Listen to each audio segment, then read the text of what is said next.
It occurred to me recently that there's widespread misconceptions about how much YouTubers earn off ad revenue. And as a viewer, I appreciate it when creators are transparent with me. So now that I'm in the position of a creator, I want to put my money where my mouth is literally and share everything with you all. Alright, so here's my Pokemon card collection.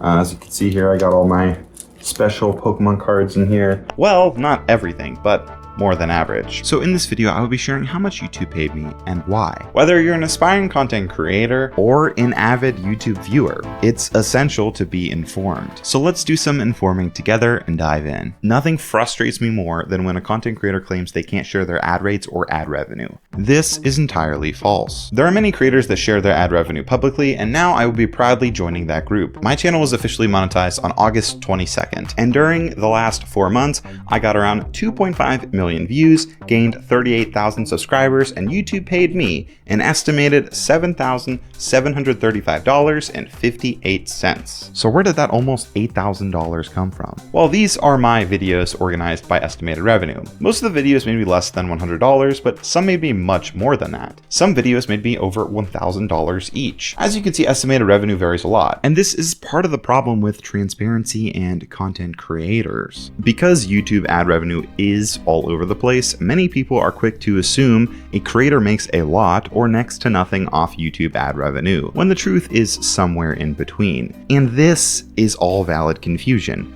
Trying to fully understand how YouTube ad revenue works is a headache. One thing most people don't know is YouTube doesn't pay a flat rate. For a gaming video, for example, 1 million views is going to pay differently than a finance video that achieves 1 million views. YouTube pays creators based on a video's CPM. A CPM represents how much money advertisers are spending to show ads on YouTube per 1,000 views. An RPM is how much YouTubers get paid from that per 1,000 views. Typically 55% of a video's CPM goes to the creator while 45% goes to YouTube. But other factors can change a video's RPM, like if someone clicked on an ad hypothetically and purchased a product through that specific ad shown on the video, or if a video has a higher amount of mid-rolls. And that's only part of it. As I said earlier, a gaming video versus a finance video is going to have completely different RPMs. But why? Well, think of it like this. Imagine you run an advertising company and you have two clients, a snack company and a beauty company. The truth is,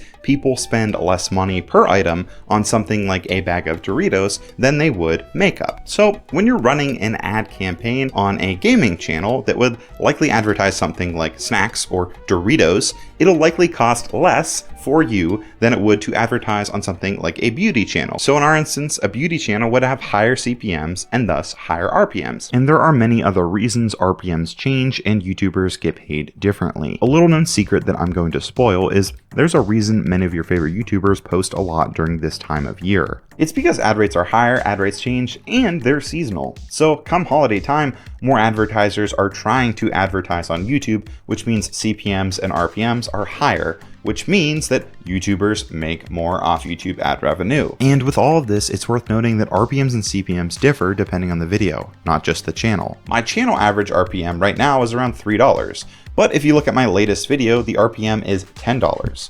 Typically, longer videos have higher RPMs than shorter videos. So if we compare my last video to the video I made before, you'll see drastically different RPMs. Because the revenue a creator makes is all over the place, a YouTuber needs to be tactical about how they create their content. And so do I. Not every video will get 1 million views or have a high RPM, and that's okay.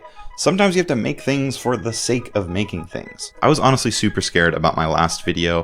I had to take a lot of time off to focus on that documentary, but I'm so happy that I did. I really wanted to sink my teeth into it, and I felt like if I presented it in a really good manner and I worked really hard on it, and I just made something super entertaining and packaged it well, it would do decent. And it did better than decent in my eyes. And I think that that's what the beauty of YouTube is if you package something well and you create something entertaining, it's gonna get views. Personally, I like this creative landscape and the freedom that it offers, but I do understand it's not for everyone. There are many risks involved. Obviously, some videos are ineligible for monetization. For example, if a video has graphic content in it or copyrighted material. Copyrighted material is a big one, especially with copyrighted music. Many, and I mean many of you have commented on my channel about my use of RuneScape music, and that is not a coincidence. I am a RuneScape fan. I love RuneScape. RuneScape, please sponsor me.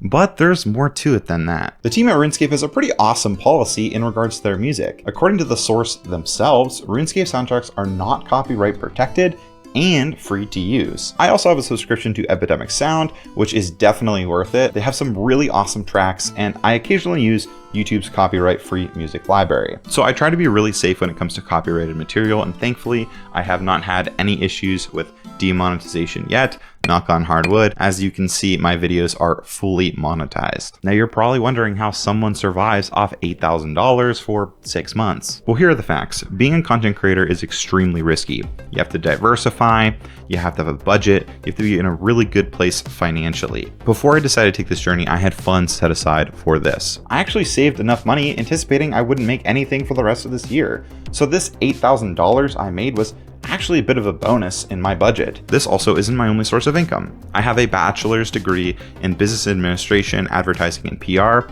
and I use that to do marketing consultant and YouTube strategy. I also have/had roommates, so I'm not living in some luxurious mansion, I'm living pretty frugally. And finally, I just launched a Patreon last month, and I'm working with some brands right now to figure out potential sponsorships in the future. I do want content creation to be my full-time job, but I have to be realistic and honest with myself about my finances. I'd recommend anybody who's interested in becoming a full-time content creator to start doing it part-time and definitely have multiple revenue streams. YouTube ad revenue is all over the place, and views are never guaranteed. But if you put in the hard work, it is possible. I'm a true believer if you put your mind into something, anything is possible. Just stay consistent, motivated, and be transparent. And as for me in the next 6 months and year, well, I have a really good feeling about 2024, and I'm super excited to share it with you guys. More internet culture, YouTube deep dives, and of course, brand exploration through wacky challenges. So stay tuned for that. Thank you so much for watching, and a special thanks to all my Patreon supporters. You guys are the best. Until next time, see ya. Any final thoughts, Zoe?